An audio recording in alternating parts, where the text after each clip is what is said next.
Hey everybody, welcome back to another episode of the Nebraska Football Show. I'm Tim Verghese, as always, joined by Steve Marik. Steve, a lot happened this weekend, a lot to get to. I want to ask you, weekend in Bloomington, what'd you think? What'd you think of the city? Bloomington was lovely. It was a great day in Bloomington, Indiana. Um, a great day for Indiana fans, but not so great for Nebraska fans, obviously, because of what transpired. But yeah, Bloomington, I was there covering the game. It was a cool scene. I like their stadium actually. It kind of impressed me. I wasn't expecting it to look that. I mean, just kind of college football-y, I guess, is a way to describe it. But yeah, we can talk about the game now. But the just the setting, the environment, I really kind of felt that Hoosier fans are really enjoying this run that they're on, and they're just liking college football. And the tailgating scene was out in full force. There was a lot of fans around the stadium. It was just a cool college football vibe, which isn't something that you expect with Indiana. Usually, kind of that's set for the college basketball team over there, but I really got the sense that everybody over there is kind of enjoying the ride that they're on, 7-0, top 15, ranked in the AP. So, yeah, And they get game it was a, day for the first and they time. got game day. Yeah, absolutely. And they kind of showed out on it too. So it was a good day in that sense, but we're going to have to talk about the bad stuff too. For sure. Yeah, obviously can't delay the inevitable here, but yeah, definitely wanted to dive into what happened on Saturday. And you and I have talked plenty off camera since that game.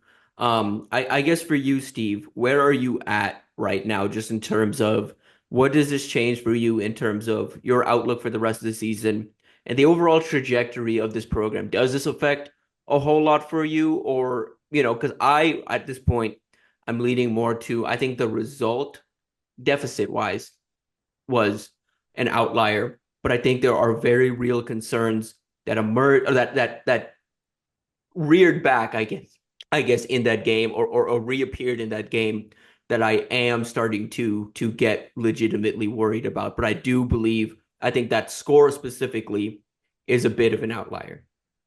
The score was shocking. The score was surprising. I picked Indiana to win the game going into it, but my projected score was like Indiana 31, Nebraska 28. I thought it was going to be a tight game between two good teams, but then it turned out to be a 49-point loss. I was shocked. I did not expect any of that. Where am I at with this whole thing right now? Am I off of Matt Rhule? No, I'm not off of Matt Rhule. I believe in Matt Rhule. I think he's the guy that Nebraska needs.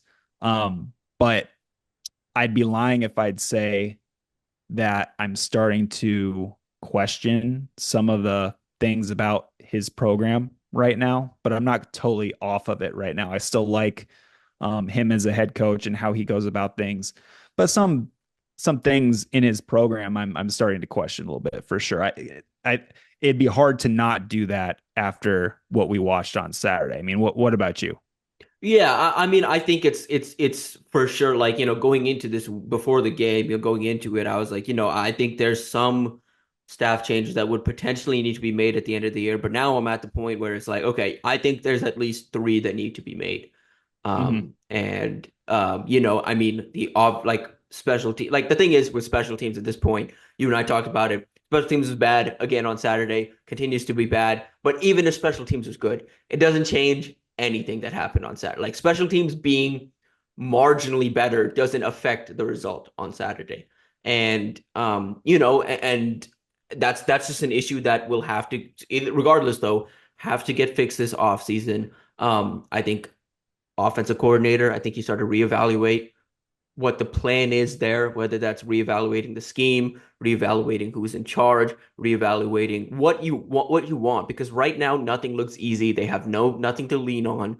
They There's no have identity. there's no identity. There's no I don't know wins. what Nebraska's offense is good at Right. or what they There's lean no on wins. when And yeah. it's one of those things where like what I'm really confused or not confused, but like kind of alarmed by is um the again, there because you and I have given Satterfield his credit when he's Hmm. deserved it this year because there's Sure. been games where He's he's been really deserved it. creative at times. Right.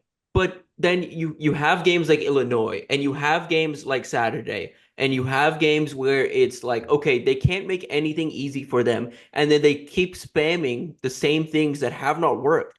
The tight end Hmm. screen to the flat. I understand perimeter blocking is an issue. If it's such an issue, stop trying. Like Why are they trying to do it? it's not getting better. And that's a coaching thing. Like perimeter blocking is a coaching thing. The inability for the receivers to get off a press, that's also a coaching thing. The running backs not being able to follow blocks and not being able to break tackle, that's a coach. Like there are issues with this program that start from a coaching or on the offensive side of the ball that start with coaching. But before we get to into the discussion, I think and you and I think agree here, a lot of credit to Kurt Signetti and the program. And I want to say this here because again, I understand, like I said it before the game too on radio. I understand you see the logo and You see you James see Madison. Indiana, you see first year head coach, you see James Madison transfers, you see Ohio transfer quarterback, and you see those things and you're like, oh well, Nebraska should be able to, like, there's no reason Nebraska should look worth. That was a James Madison program that was a machine Hmm. under Kirk Cincinnati. And then he just went and took the best players from that team and brought them to Indiana. And then he went and got a veteran quarterback who played Again, they see Ohio exceptionally and well. they see Ohio and they say, "Oh, he's not going to be good." Right. That's No. a future NFL. You look at the throws he is making. That is a Yep. future, like going back to Ohio. And this is a guy that's played across multiple schemes, that has done like different things throughout Hmm. his career, has played a lot of football in his career. And he brought his favorite receiver with him, so he's got some Hmm. familiarity there. There's a lot. I don't think Nebraska fans and Nebraska and or media either are giving Kirk Cincinnati his due. I understand the score is stunning. I understand that. I also can two things can be true at the same time. Nebraska was never winning that game. Nebraska didn't look It like didn't they look like the same belonged. team. No. Yes, and Mm-mm. they didn't look like they belonged on the same field as Indiana. But that score only got as bad as it did because Nebraska tried to play themselves back into that game. Even when it was, I think they kept throwing the ball, they kept Dylan in pretty much till the end of that game. That Hmm. game, again, and it doesn't change the fact that you don't think about that game any differently, whether it's 56-7 or 35-7. At least I don't. I wouldn't have thought about that game any differently if the score was, 3-4 or 21 points closer.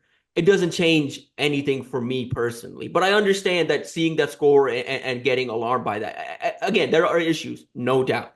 But I do believe the actual final score is a bit of an enigma and or a bit of an outlier, I guess. Just in terms of, I don't think this team is that bad. Like I do think the defense collapsed a little bit pretty early on and Yeah. never really found their footing after that, just because of how fast Indiana played. Indiana is not 49 points better than Nebraska, but because of what Matt Rhule said after the game and then on Monday in his weekly press conference, it was he just did not want to wave the white flag and run the clock out. He wanted to go down swinging. And whether you agree with that or not, I do like that Rhule wanted Dylan to stay out there and work on things and experience what that felt like to play through a hard time, a hard moment in his life, one of the hardest moments in his football life of his like ever, I don't probably. know if he's ever lost like that in his Yeah, life. exactly. Exactly. So I understand why you want your true freshman quarterback out there to feel what that is, to hear what that is, to just be able to experience something like that so you can live through that and you're going to come out a better quarterback. I totally understand that. So to your point, Tim, yeah, Indiana's not 49 points better, but everything was going so wrong so early in that game. Nebraska was not prepared to start that football game. Indiana was all prepared for that Yeah. moment, for that setting, and Nebraska was not. And so Yeah. that's the next hump. That's the next hill to climb over. But it feels like we've been saying that same thing over and over and over again. But again, Tim, you're talking about like the logos, the James Madison with this fan base. You and I tried to tell everybody that Eliza Sherratt is a dude. Curtis Rourke is a dude. He's a dude in the specific style of offense that Kirk Cincinnati handpicked him to run at Indiana for his transition year. It's a very smart move to go out and get a veteran quarterback and have him read defenses in an RPO system and just sling that rock. And then to bring over old running backs and to help out an offense with that RPO system, that offensive line with that RPO system. It's just it's a very good coaching move from a very good coach who has a very good coaching staff behind him. And I don't care if they have James Madison right next to their names. Those guys can ball. We tried to tell everybody that those guys can ball, and they did ball. What we didn't expect was just the effort, was just Nebraska's defense's inability to limit it. And Nebraska's offense, again, I keep going back. I sound like a broken record to this, but in my opinion, it just all goes back to Nebraska's inability to run the football and how that is negatively impacting Dylan Raiola and that passing offense, because there is way too much pressure on Dylan Raiola right now for a 19-year-old quarterback doing this thing for the first time in his life, this college football thing for the first time in his life. He's 7 games in, and now he's being asked to be Superman because offense can't run the ball consistently in the handoff run game. So we can dive into that, but you're absolutely right, Tim. The reason why they're trying those receiver screens, those tight end arrow routes to Fedoni, is because they're extension of the run game, is because they can't consistently run the ball with that offensive line. And so I'm a proponent Try and of spread them out horizontally if you can't do it with the run game. absolutely. Yeah, absolutely. And we can talk about Heinrich Harburg and what he might be able to do in helping that later. But it's just the offense's inability to run the football is putting so much pressure on a true freshman quarterback. And then on the outside, if you're gonna have a stationary quarterback like Dylan Raiola is, you need to be elite on the outsides. And Jamal Banks and Isaiah Nair are learning some hard lessons right now, for sure. Yeah, and the offensive discussion is one of those things where, I think, and just like last year, which as weird as it sounds, at this point for the rest of this season, you just need to find the wins. Find the wins where you can get them. And I'm not talking about on field. I'm talking about like within the scheme. What works, Yeah, what doesn't, lean on that. limit things. Do what Indiana has done. Yes. Find what your quarterback and your offensive players can do really well and Mhm. get really good at them. Don't try to do a whole bunch of different things and be just average at them. Just limit things, whether that's the playbook. Again, I keep going. Maybe people don't want to hear this, but I really think that Heinrich Harburg, if you spread opposing defenses out, and if you can't block defenses, read defenses. Let Heinrich Harburg in the gun with the running back with 11 personnel, 3 receivers, put Thomas Fedoni in the slot, spread the defense out, leave a guy unblocked on the line of scrimmage, let Heinrich Harburg read that guy and run some option. That's what I'm saying. And it's maybe just not a whole bunch of it like right away. I'm not saying like you start Heinrich Harburg over Dylan Raiola, of course not, but just sprinkle in some more Harburg runs is what I'm saying. And I think that's going to help out everybody. It's going to help out Dylan Raiola. It's going to help out the defense, especially going into a game like Ohio State where you're a massive underdog. I think that Heinrich Harburg deserves some more snaps. I think what he does can help the offense. But that's just like one little thing of a whole bunch of things that are going wrong right now. So Right. And there's just so much. And we are at the point of like, hey, I think Nebraska is going to have to entertain, what we said at the start of the show, like kind of some staff change. So it's kind of one of those things where it's like, yeah, you kind of have to find the wins for the rest of the year and see if you can right this thing offensively. But yeah, it's just, I think it's one of those things where it's kind of like you have to find wins and you have to find reason for young guys to stay hopeful, and for young guys to, this is what the era we're in now, the transfer portal era. Like you have to give reason guys reason to stay. You have to give them opportunities. You have to make them feel like, Nebraska is the right place for them to be successful with whoever those young guys are. And I think like that Nebraska does have some talented young players on this program that other programs would want. How is Hmm. Nebraska over the next, I think, the backstretch of the season? How are they going to convince these guys to stay? What can they build on going into the rest of the year? And I'll say this. I think you and I agree too. I don't think Nebraska's goals are still off the table. The realistic goals. Remember at the start of the year, I understand this team had hope and faith and said these things, and maybe people in the fan base bought it. But most media folks, most people that cover this program, most people nationally that understand this program saw this team as a 7-9 win team. Hmm. 7-9 wins is still very much on the table. I think Nebraska can still very much make a bowl game over the backstretch of this season. Of course, everything will have to go better. I think they played their worst game Yeah. in It every can't get single much worse facet than what it was in Bloomington. on Saturday. But we've Yeah. seen prior to that, we've seen 6 games of them playing competitive football. Hmm. And so going into this backstretch of the year, okay, Ohio State's coming up, 25 and a half point the underdogs, Sure. Hmm. it starts there. Just play competitive. But then from there, you have UCLA at home. You have Hmm. Wisconsin. USC You on the road. have USC on the road, Wisconsin, Iowa. You're going to play Wisconsin close because that's what Nebraska typically does. Hmm. You're going to play Iowa close And Iowa. Yeah. because that's what they typically do. Again, I don't know how much USC people are watching. I know you and me watch a lot more football than most, just on a week to week basis. But this USC team is gettable. This They're gettable. UCLA team is Look, gettable. Tim. I mean, outside of Ohio State, every single game left on the Right, schedule, UCLA, USC, Wisconsin, Iowa, these are still toss-ups. These are still 50-50s that I could right, see Nebraska winning. right. I don't think this loss is going to make such a dent in the program, on the team, with the players, with the coaches, that they're going to get blown out and not win. I expect Nebraska to beat UCLA inside of a packed Memorial Stadium, allowed Memorial Stadium. I Memorial Stadium that expect hasn't seen a Nebraska. home game in a month. Yeah, for sure. I expect Nebraska to become bowl eligible for the first time since 2016 against UCLA. USC, hey, they got a talented skill group. They are fast. They have a quarterback who has been in that system. Lincoln Riley. I mean, he's an offensive guy. He can score points. And then, like we said, with Wisconsin and Iowa, I just think those are going to be tight games, one score games, like they always seem to be. Mhm. And they're 50-50. So there are still a ton of 50-50 games out there, in my opinion. Right. And I was going to parlay that into saying it, and I'll parlay this into saying there are real issues with the offense. There are. Oh yeah, yeah. I understand that. Defensively, I still think this is a good unit. I still think this unit maybe it may not be top 10. It's not a top 10 unit in the country. Probably not even top 15 or top 20. But again, and this is where you go back and watch that game.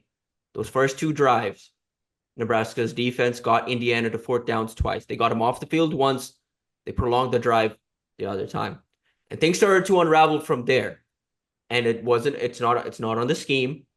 It's on execution. It's on execution from older guys that you expect better from. Mm-hmm. And there was a certain point too where the unit just quit. And that in a game like that, you can't that's concerning. It is concerning for sure that it felt like Nebraska quit. But 28 of those points did come off turnovers. Again, are we talking about this defense like everything is like it's a nightmare if that score is 28-7, 35-7? I think we're talking about the defense like they're not as good as we thought they were, but they're still a good team. And again, Indiana is a team that has put up points on we Everyone, expected all of us everyone. expected them to all of us had them putting 28 plus on Nebraska. Yes. Mm-hmm. And for Nebraska to win that game, Nebraska would have had to respond. They obviously did not offensively, but that's what everything hit. We knew they were going to put up points on Nebraska. So I still think this defense is going to keep Nebraska in practically every game outside of maybe Ohio State the rest of the way. At least they have the talent to. They have the ability to do that if they play up to the level that I think they can play. Are you concerned at all from the overall program culture standpoint of what 2 potential tough road losses could look like and what it could do to the locker room? Or do you believe, because I think this locker room is still intact.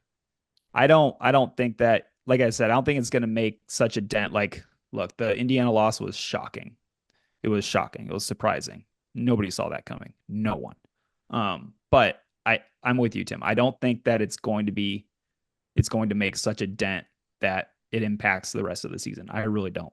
I really don't. So I think the older guys on the team, I just don't I don't think it's going to make such an impact that this loss is going to be felt the rest of the season. I expect them to rebound. I really do. And maybe I sound like I don't know what I'm talking about right now, but I don't think that it's going to linger too much.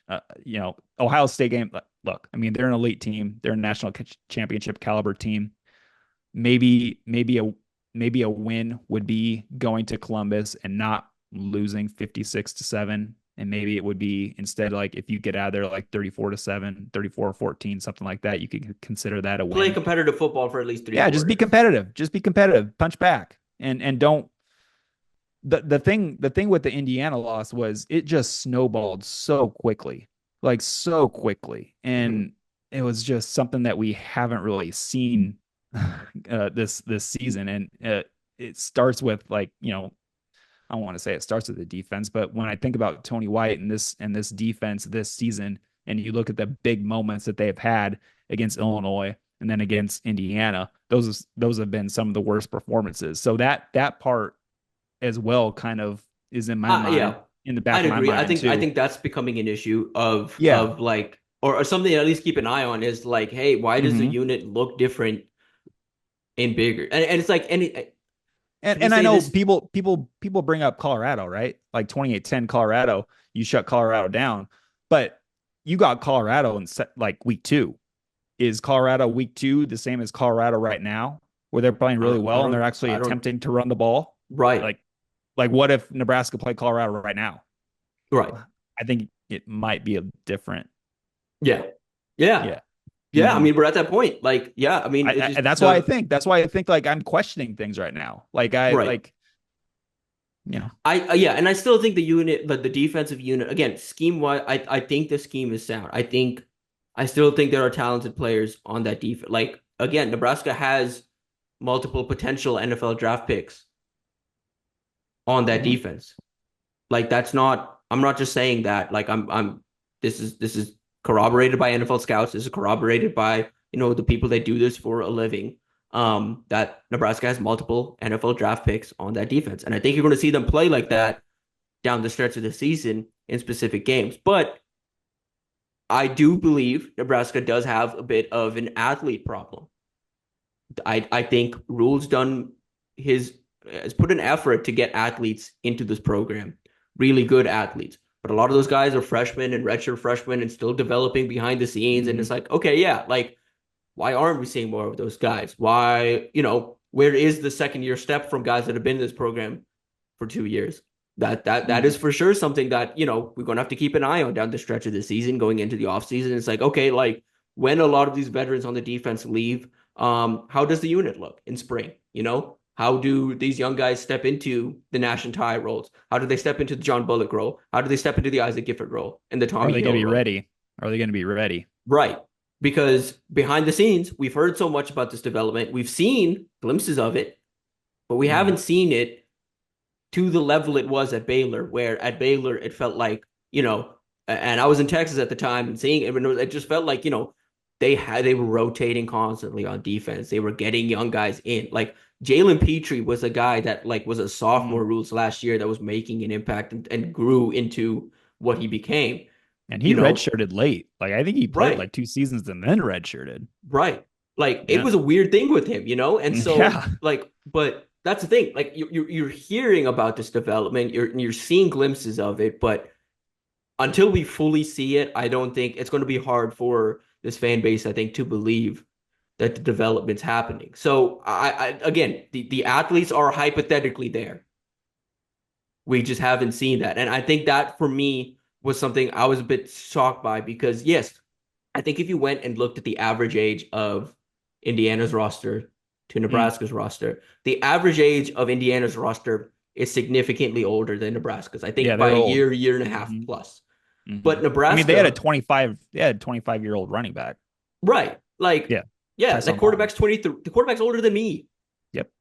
Yep. Curtis Rourke's older than me, you know? hmm Like, And so it raises it raises the question, Tim. Like, everybody's looking at Indiana and the way they're doing it. Everybody wants to like, well, should Nebraska be mining the transfer portal for a that's the lot of thing. older Like, and that, veterans, yes. or like, and that goes against everything that Matt Rhule has really told the fan base is he doesn't want to do that. He wants to Right. build a program his way with recruiting high school players and have that be the foundation, the backbone of his program, and then sprinkle in some transfers here and there. But Right. one way can generate a winning season like that. It seems like just like Indiana is doing. The other way takes time, and Right. nobody wants to wait around here in this fan base after Right. what And they've been through. right. But the difference I think is, I think because we're seeing the pros and cons of transfer Yeah, influxes. You saw and it. it You're could go seeing what one way, and yeah, transfers can you're go seeing the what other you're way seeing what's too. happening at Florida State right now, Yeah, and with their transfer heavy approach. hmm You saw it's a what happened at risk. Colorado last year versus what's happening this year. You're seeing, and I think Indiana's a bit of an outlier too because again, a lot of the big transfers they got were guys continuity, whether hmm that's James Madison guys coming with Kurt Cinetti hmm or Curtis Rourke coming in with his favorite receiver, them already having hmm that connection and bringing that over to Yeah. Indiana. So that hmm continuity is not something that Matt Rhule was even able to do coming from Carolina. I don't think that's hmm something he's going to be able to do. He can't go into the portal and find guys he's familiar with. Everyone from Baylor's gone, Yeah. you know? Everybody's And gone in and out of so, there. hmm right. And so you are at a point where and I was going to get into this too, and I did want to ask your takes here. So I've seen some talk of like, okay, well, Kurt can do it in year one, and meanwhile, Matt Rhule's in year two doing this. Rhule's going to build his program the way he has at Baylor and at Temple. It's going to be slow I don't and it's think he's going to going to be change. methodical, Yeah, and that's he not going told to change. everybody he's not going to change. He's not going to panic. Everybody else around him is panicking. The fan base is panicking. He's not going to panic, and that's what I Right, appreciate about him. He's strong. He's strong enough mentally to not change what he's going to right, do behind everybody else surrounding him, right over on top of him, saying change something, fire guys right now. He's not going to fire anybody in midseason. He's not going to right, fire Marcus Satterfield. He shouldn't. right, That'd be a that's the last thing that you need to do to a bunch of kids right now right. is Yep. fire their position coach or Yep. fire their coordinator. You're seeing it in Oklahoma right now. Like, oh, they just fired their offensive coordinator Yep. and Oh yeah, talking to it's people, happened several times right? or like It's already this happening, but season. talking to Yeah. people around it, do you know what happens when a coordinator gets fired or an assistant coach gets fired? Everyone in their room looks internally and takes the blame for it. And they feel like it's their fault. Is that hmm what you want in the middle of a season No, when there's still things on the line for there's still so Nebraska? much. There's Like still so much on the line for you Nebraska. get to play for Nebraska, a bowl game this season. right, Like one more win and you get to go to a bowl game right. this season A and bowl accomplish game something and those that hasn't been. practices that come with the bowl game are Yeah. so critical for this team. hmm They still need those things. And so here's what I think. I was getting into the general like the philosophy of roster construction to get into this. I think the fact that there is a plan should give people hope. The fact that there is a plan that is not like you should be panicking if the plan suddenly changes. If suddenly Rhule strays away from the way he's Yeah. built this program, his programs. I think if you suddenly see a new philosophy, I think that's when the panic button starts to hit. And yes, okay, his trajectory, the way he does this, has been accelerated a bit by the fact that they landed Dylan Raiola and they're trying to capitalize on the fact that they have a five-star quarterback with the talent that Dylan has. I hmm understand that it's been accelerated a bit, but the expectations this year were always going to be 7 to 9 wins. That was always going to be the reality of the situation with the schedule they had, with the teams they played, with the roster being the way it is. Yes, there are seniors at the very top of this roster. There are veterans at the very top of this roster on defense. But look behind that. The majority of this roster are first and second year players. This is It's a around young 50% of the team. roster. This is a young team with a sprinkling of senior talent, a sprinkling of veterans. And those veterans, yes, they do happen to be the guys on the field when they first take the field. But we've said this before, and we'll continue saying this. This is a roster that this is a team and a coach that rotates every single personnel all the time.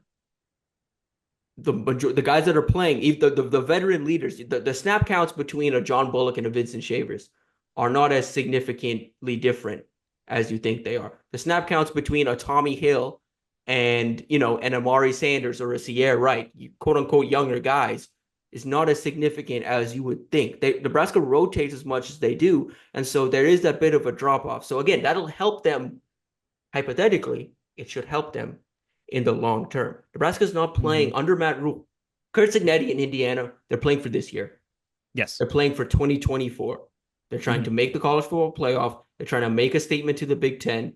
And from here, again, like realistically, Kurt is wins everywhere he goes. Mm-hmm. He does. But this team is very, very old. And he's going to lose a lot of these very, very old guys at the Mm-hmm. end of this year.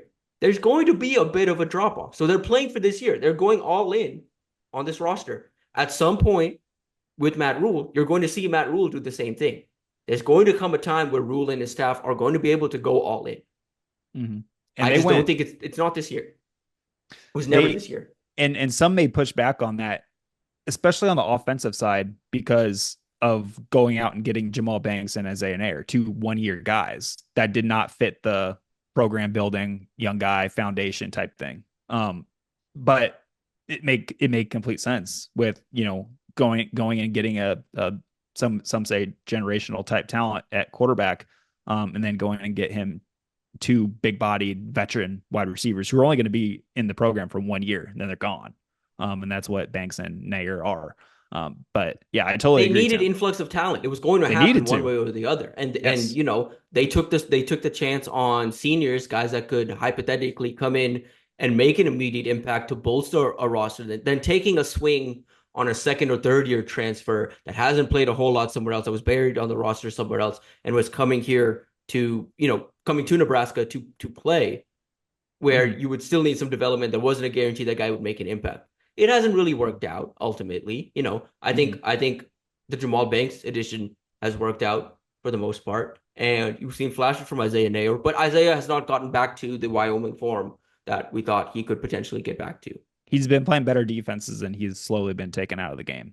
Mm-hmm. That's what's been happening. I mean, Yeah, he's played just the past 3 or 4 games. He hasn't made the impact, and neither has Jamal Banks the right, past 2 games. right, and it's an inability to get off a press. It's an inability to separate. It's a bunch of And they different can issues. and they continue to be asked to block defensive backs, and they just can't. Right, It's not what they're good at, right, and yet they keep getting asked to right. try it. And at some point, well, you know what they say. If you keep trying something and it's not working, it's that It's coaching, it's play yeah, calling, and I know they're trying to do something with that extension of the run game with those screens, but yeah. it's just And not I working. understand you got to create something, but it's like, hey, at some point, especially my biggest thing was I think coming out of the bye, and we're not going to have time to get into the Ohio State deep dive. I think everyone kind of understands the roster Nebraska's Yep. about to face. Again, this we've said it before in previous shows. Say it again. Multiple coaches that have played Ohio State this year call it the best roster they've ever played. We'll probably have a reaction to it after the game just to see how Nebraska stacks up. But we will, I'm sure we'll get into that in bold predictions. If you want to hear our like the best Ohio State preview we can offer, it's going to be in the bold predictions. But I think more than anything, I think it was important to just have this discussion on the long term with this program and kind of resetting and picking up the pieces from what happened Saturday. Yeah, yeah, and I think what happened Saturday. I think maybe tells everybody it becomes more clear that changes do need to be made, but in the off season. Right, And I think you look at the offense coordinator. I think you look at the special teams coordinator first. right. Yeah. And I guess Steve, one other thing I think before we kind of get out of here. Again, we've talked about the trajectory and everything. I do just want to keep in mind year two, Matt Rhule at Baylor. He lost 58-14 to West Virginia, and he lost 66-33 to Oklahoma. He's been through I this don't before. I think that West Virginia team is worse than this Indiana team. And Mm-hmm. the next year, Rhule went out and won 11 games at Baylor. So Mm-hmm. just because what happened was from that year two to year three, it was getting guys out of the program and young guys in the program that he had brought His in own guys. taking that next step. Rhule doesn't Mm-hmm. have his guys yet. Like again, I understand it's year two, but Rhule doesn't have his guys playing at every single position just yet. Mm-hmm. And it's not to, this isn't just such a Frost guys type thing. Like there are talented Frost guys out there. Like Ty Robinson's going to be drafted. Yeah, Nash Hutmacher is going to be drafted. There are still talented guys. John Bullock is still an all Big Ten ish linebacker, in my opinion. Like there are still dudes out there, but it's just something is not right mentally right, with that team. right. And I think it's just Specifically, yes, yeah, specifically once this program gets over the hump is when some new blood gets in here. And I don't want to say like you start over, because some of the guys that are going to be playing 2 or 3 years down the road here are already in the program working and building and developing. It's just a process. And that's not going to make a lot of people listening to this happy because they want to win now. But again, I think small baby steps. I yeah. still believe He Nebraska was is going to given a play for. runway for a reason. He was given the Oh contract yeah, he was given for a reason. There is a he's run. going at this pace because he knows he can. He has the runway, like you said, Tim. Like he has job security. Matt Rhule Mhm. does here. Like he's been entrusted to do this thing his way, and his way takes time. Yeah. So I'll say this. Listen. I understand his frustrations. I think a lot of us, everyone's frustrated. Well, of course, Everyone is sure, stunned, yes. stunned more than anything, Well, and a yeah, little jarred by what happened on Saturday. yeah, shell shocked. But I mean, of course, after we only have 2 minutes left here, Tim. But after the game, in Bloomington, Rhule looked yeah, like yeah. stunned. Like He didn't he expect was it. sitting there. He didn't know what to say because like Mhm. what could you say? Like he didn't know what the hell just happened. And Right. that's what everybody thought. And that's very surprising and a little bit scary for Husker fans. But Yeah. look, the season's not over. One more win, you're going bowling, and there's plenty of more wins out there. Like we said, outside of Ohio State, every single game left on the schedule is a toss up, in my opinion. Yeah. And I don't I think the agree. loss is gonna just be the dent that many people might think it might be. We'll see. Right. Right. And I'll close it with this too. Like again, like I said, understand everyone's jarred. Understand that there's a foundation that's being set and a foundation that's being built. And the beauty of having the long runway is you can take chances on certain guys, on a Marcus Satterfield, on a Ned Foley, and you can reset and you can change and you can work with the talent you have to figure out a better scheme and a better way to move forward. But they have that opportunity to do that. I think the foundation is still being set. I think the foundation is still sound. And would Mm-hmm. you rather be a program that has a sound foundation to build on? Would you rather be a flash in the pan type program that goes all in for 1 year, like Nebraska could do hypothetically, only for all of that to just immediately taper off the next year? I think Mm-hmm. this is a building process, and I think again the results.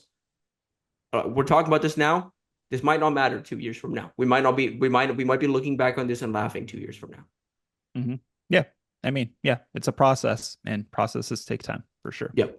Who We'll see. knows? Who knows? Signetti might even be at Indiana in 2 seasons if he Yeah, continues he to. might be in Florida. Hey, Might be gone. He might go to the yeah, SEC where that's he learned how to win football games under Nick Saban. Like it's right. just I don't know. Things It's change, man. all very interesting. Things Yeah, change.